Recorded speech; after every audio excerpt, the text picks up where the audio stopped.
today you find me in Haikou Airport. Haikou is the Hawaii of China. If anyone hasn't heard of it, I'm currently on a 4-hour layover flight here. I'm heading off to Beijing and I'm so excited to be exploring Beijing. But I thought I would do a little bit of a review for the flight that I've just been on and the one I'm going on. I've flown with Hainan Airways, which is the first time I've flown with them. I couldn't find a lot of information out there on them, just around, like reviews of people going and that kind of thing. There was a fair few reviews on like TripAdvisor of people saying, I had to check my bag back in and that kind of stuff. From my experience so far, if I've booked through trip.com, it has told me if I needed to collect my bag and recheck it in. And also at the check-in counter, they've actually checked my case all the way through to Beijing, which is amazing because I've had to just go through the transit lounge and I had to sign off, they had this little green slip in Melbourne that I had to sign to say, yes, your bags are going through to Beijing. And then it has my name on it, has my phone number on it, so that if for whatever reason it doesn't make it to Beijing, they're able to contact me. So that's a win. And yeah, it's been lovely so far for what I paid. So these flights I got at an absolute steal of a price. Anyone who has flown from anywhere in Australia, even to anywhere else in Australia, knows how expensive it is to fly, even domestically, let alone internationally from Australia. We are just so far away from everyone else. However, these flights cost me less than your average going rate to fly from Melbourne to Perth and sometimes Melbourne to Sydney or Brisbane. These flights in total, I'm flying Melbourne to Beijing with a 4-hour layover in Haikou, and then on the way back I've had to change my flights, but the original flight which I booked it on was Shanghai to Melbourne with another stopover in Haikou. It was a 7-hour layover there.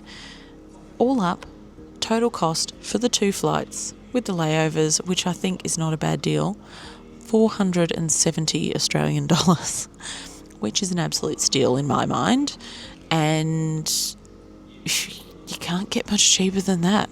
So I wasn't expecting a whole lot going into this flight. However, I was pleasantly surprised. There was enough legroom. They gave you a pillow, blanket, headphones. Headphones weren't amazing. They were quite tinny and a little bit rustic. It was an older aeroplane, so the user interface and all of that kind of stuff was a little bit laggy. I worked out you could use the controller and click through a little bit quicker than the touch screen. And it still had the 2-port headphone jack in the armrest, so it was quite old school.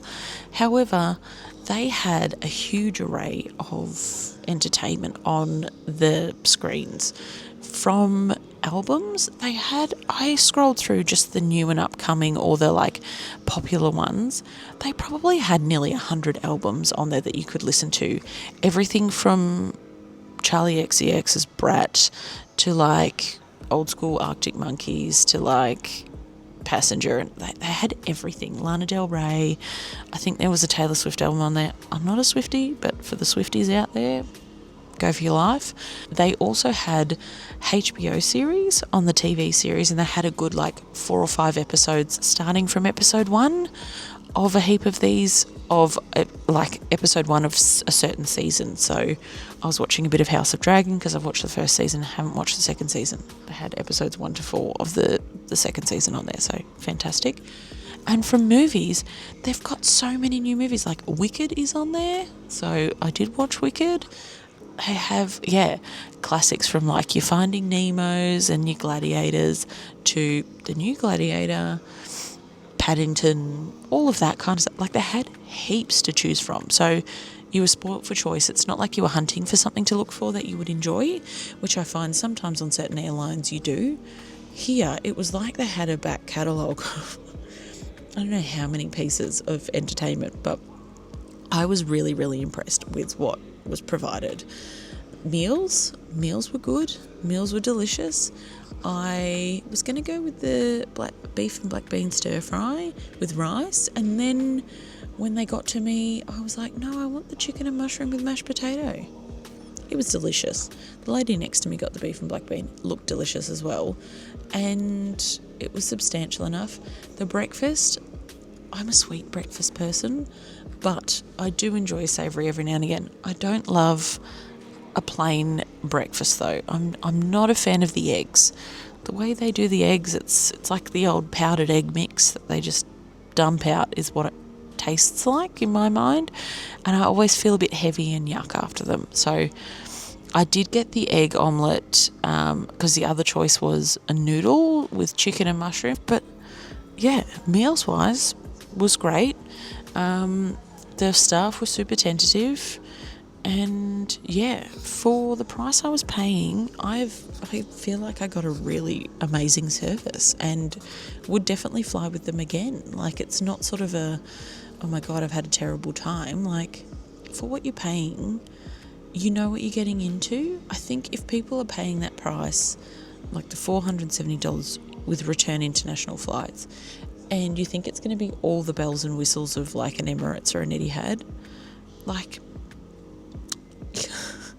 you need to reassess your thoughts and feelings and emotions, because that's not the case.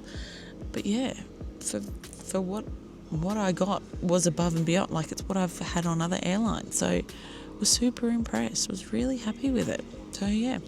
Anyway, I'm ravelling on because I'm just killing time in my 4-hour layover, so I thought I'd just sit and chat for a little bit, reintroduce myself to this page.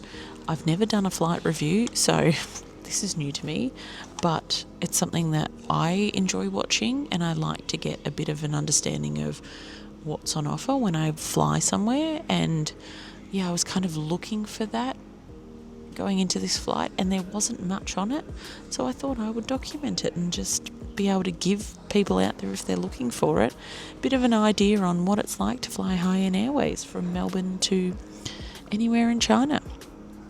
Also, different side note, the eSIM is working, which is the win.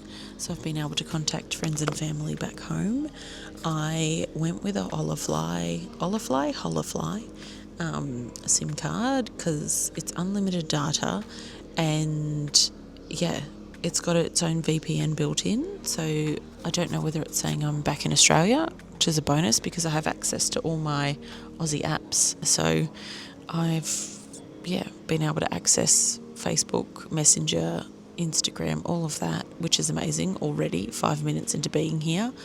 I'd sort of had a backup plan with the family that if you didn't hear from me by the end of, Monday your time, then install WeChat, which is a Chinese app. It's like WhatsApp, but for China. So they haven't needed to do that, which is a win, because it's not a pain to set up, but, setting a whole nother app up, creating an account, that kind of thing is not ideal. But the Holafly eSIM has got me around that.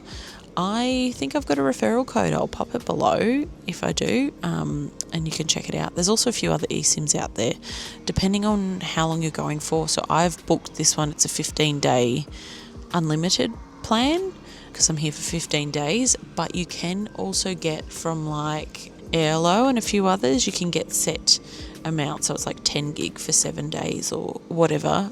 And we also looked at those ones as well. But this just worked out best for us, price cost overall. I say us because I'm meeting some friends from Sydney in Beijing, and they've all gone with the same one as well. So I think we've made a good choice, but I'm sure any other eSIM out there is also good. But, that's the one we're going with. And everything's buzzing through at the moment.